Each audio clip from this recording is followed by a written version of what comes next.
त्याला त्या ठिकाणी पाठिंबा दिला होता।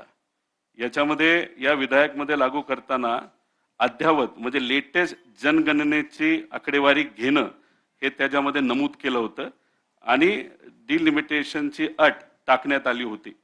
खरं तर याच्यामध्ये आपण जर बघितलं तर विरोधी पक्षचे जे नेते आहेत राज्यसभेचे खरगे साहेब त्यांनी असं सांगितलं होतं लगेचच्या लगेच जे काही 542 का 43 जे आत्ताचे खासदार आहेत त्याच्यामध्ये महिला आरक्षण तुम्ही लागू करा, पण ते भाजपकडनं नाही तर सत्ताधाऱ्यांकडनं मान्य झालं नव्हतं।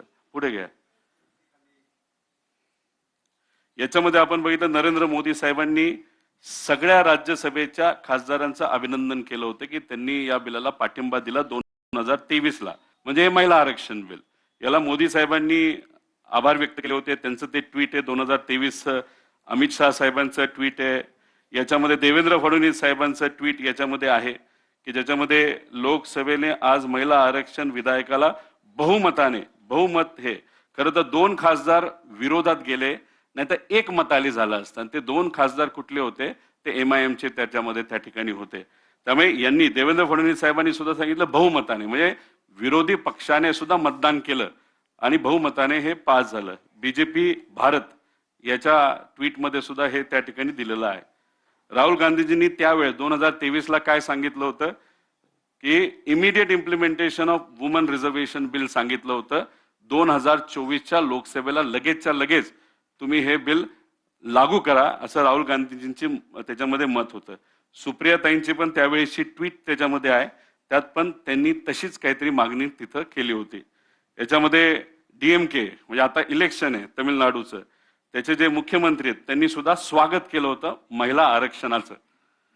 याच्यात तुम्ही बघा implement women's bill at the earliest Kharge, म्हणजे हे कधीच आहे 2023, म्हणजे सगळेच विरोधात इंडिया आघाडीचे जे सर्व नेते आहेत पक्ष आहेत त्यांनी सांगितलं 2023 लाच लागू करा आणि 24 ला जे इलेक्शन होईल त्याच्यामध्ये लागू करून महिला आरक्षण देऊन टाका, अशी सर्व इंडिया आघाडीच्या लोकांनी तिथं मागणी केली होती।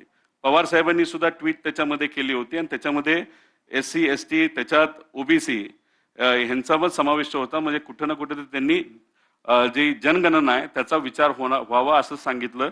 आणि इथं जर आपण वाचलं तर पवार साहेब मुख्यमंत्री असताना महिला आरक्षण लोकल बॉडीमध्ये त्याच्याचबरोबर महिला आयोग याच्याबद्दलचं पवार साहेबांनी त्यावेळेस 2023 ला हे लिहिलं होतं। म्हणजे कुठं ना कुठं तरी आता सिद्ध झालेलं आहे की 2023 लाच महिला आरक्षणाचं बिल हे पास झालेलं आहे, बहुमताने पास झालेलं आहे।